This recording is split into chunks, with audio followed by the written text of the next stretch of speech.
I was newly hired as an intern nurse at Mercy West Medical Center, a large hospital in a small Texas town.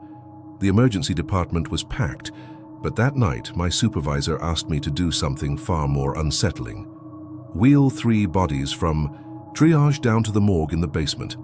I gripped the metal gurney, its squeaky wheels rattling, and descended the stairs to the sub-level. The fluorescent lights flickered, then went out for several agonizing seconds, plunging the corridor into total darkness.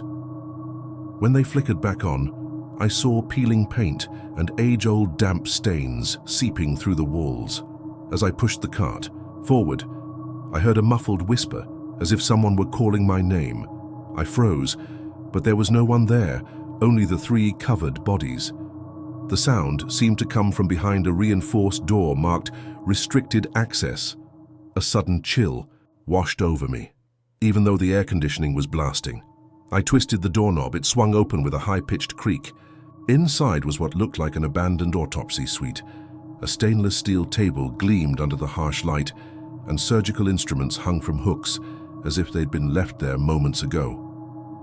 My heart pounded when I noticed old black and white photos tacked to the wall, patients and doctors staring blankly. One portrait caught my eye.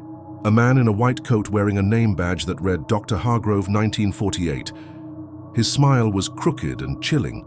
Suddenly, the radio clipped to my belt crackled, but instead of my supervisor's voice, I heard heavy, labored breathing and a gravelly whisper. "Go back."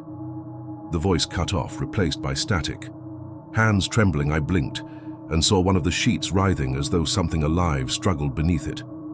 I hesitated before yanking it aside and gasped at a pair of empty, depthless eyes staring back.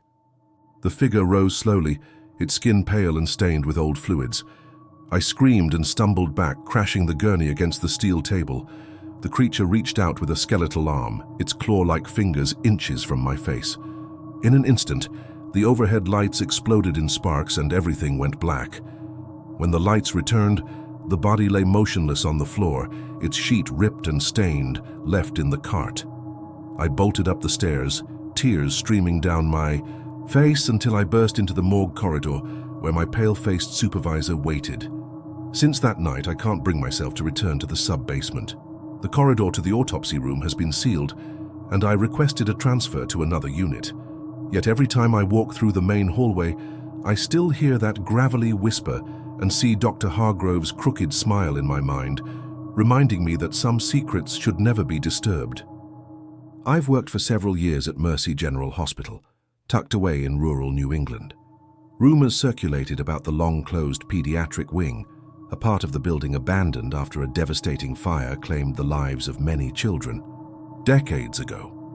I brushed it off as idle gossip until one night shattered my disbelief. It was a quiet overnight shift, and I was tasked with filing old records in a storeroom adjacent to the defunct pediatric ward. The hallway's fluorescent lights flickered, casting jittery shadows on cracked floor tiles. A chill crawled up my spine. As I passed the sealed entrance, I heard it, soft, echoing laughter of children playing. I froze, certain it was my imagination. But the giggles grew louder, punctuated by the sound of tiny feet scampering. Despite my fear, curiosity compelled me to push the locked door. To my shock, it swung open effortlessly, as if someone had just unlocked it. Inside, charred handprints stained the scorched walls. The air reeked of smoke and something sweeter, like melting crayons. At the far end, a door creaked open on its own. "Is anyone here?" I called, voice barely a whisper. A red rubber ball rolled toward me, coming to rest at my feet. Heart in my throat, I looked up and saw a small child standing in the doorway, skin ashen and eyes empty. A faint sheen of burn scars marked her cheeks. She gave me a slow, unsettling smile, revealing dark, uneven teeth, then raised a tiny hand. In a beckoning gesture, I screamed as the door behind me slammed shut. I pounded on it, tears streaming down my face, but it wouldn't budge. Then I heard soft, deliberate footsteps approaching from the darkness behind me. My pleas for help caught in my throat. Suddenly the door flung open, and I tumbled into the main corridor. I never set foot near that wing again. Yet every so often in my dreams I still hear the ghostly laughter of children and the soft thunk of that little red ball rolling across the floor. Reminders of a night I will never forget. I had been working for only a few months as a night shift nurse in an old city hospital. I'd always heard whispered stories from more experienced colleagues about strange, inexplicable events. But honestly, I never believed any of it. I was a skeptic and a realist, trusting only what I could see or touch. One particularly cold and silent night, when every little sound seemed to echo down the empty corridors, I began my usual rounds. There were only a few patients on that wing, all fast asleep. But as I approached room 313, I felt a shiver run down my spine, as if someone was watching me. That room had been decommissioned for years, used only to store old supplies and forgotten furniture. The door was supposed to be locked at all times, but that night it stood slightly ajar, a sliver of darkness visible inside. I hesitated, trying to convince myself that maybe someone had simply left it unlocked. Then I heard it, a low moan, almost imperceptible, coming from within. My heart raced, and for a moment I considered turning back, but duty won out and I pushed the door open. It creaked loudly in the oppressive silence. The dim hallway light revealed piles of sheet-covered furniture. I stepped in, the air heavy and icy cold. I called out, voice trembling, "Hello? Is anyone here?" Only silence answered me, until the door slammed shut behind me with a crash that made me jump.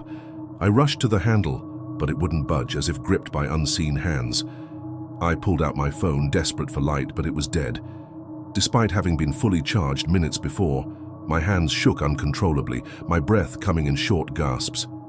Then I felt it, a freezing hand on my left shoulder, cold as ice and seeping through to my bones. I spun around, but the darkness pressed in, thick and suffocating. I couldn't see anyone, yet I knew something was there, reveling in my terror. Suddenly, distant whispers began, first faint murmurs, then clearer. Cries of anguish and despair, as if dozens of suffering souls surrounded me. My heart pounded so hard I thought I'd black out. I pounded on the door, screaming for help, but my voice felt muffled by the ancient walls. What felt like an eternity ended when hurried footsteps approached and the door burst open. A security guard found me collapsed on the floor, sobbing and terrified. "You okay? What happened?" he asked, alarmed. I stumbled out, looking back once more. In the dim light I saw her, a pale, slender figure with empty black eyes and a twisted, macabre smile. Since that night, I never do rounds alone. Room 313 was sealed again, but I can't forget that icy touch, those tormented voices, or those hollow eyes that still haunt my nightmares. I'd been working for nearly 10 years as a nurse at St. Mary's Hospital, a sprawling complex on the outskirts of a small Midwestern town. There was an old wing, long abandoned, only opened in dire emergencies or epidemics. One tumultuous night, a fierce storm had stranded half the staff at home, so I was assigned to oversee that neglected wing. Wind howled against rattling windows, and sheets of rain lashed the glass, filling the halls with an eerie, oppressive roar. During my initial rounds, I noticed a faint glow at the far end of a dim corridor. I was certain no one had been admitted. There in months, perhaps even years. Heart pounding, I crept forward, every footstep echoing on the cold, worn floor. As I neared, I heard it, a soft, melancholic tune, like someone humming an old song. My pulse quickened as I gently pushed open the door. Inside, the room was immaculate, beds perfectly made, supplies neatly arranged, as though waiting for a patient. On the bedside table sat an antique radio, playing that sorrowful melody. Switched it off, trying to quell the growing unease, but as I turned to leave, the radio crackled back to life. Static hissed, punctuated by indecipherable whispers that sent chills down my spine. Hands trembling, I yanked the radio from the socket. A blast of icy air swept the room, and I froze at the sound of heavy breathing behind me. Turning slowly, I found him, a translucent old man in a faded hospital gown seated on the bed, his hollow eyes tinged with sorrow, locked onto mine. He raised a trembling hand, pointing at the silent radio as if pleading for my understanding. Terrified, I bolted from the room, slamming the door and pressing my back against the wall, heart hammering in my ears. My legs shook so badly I could barely stand. I've never volunteered for that wing again. Even now, long after that stormy night, I still hear that mournful melody and see the old man's hollow gaze, patiently waiting for a visitor who will never come.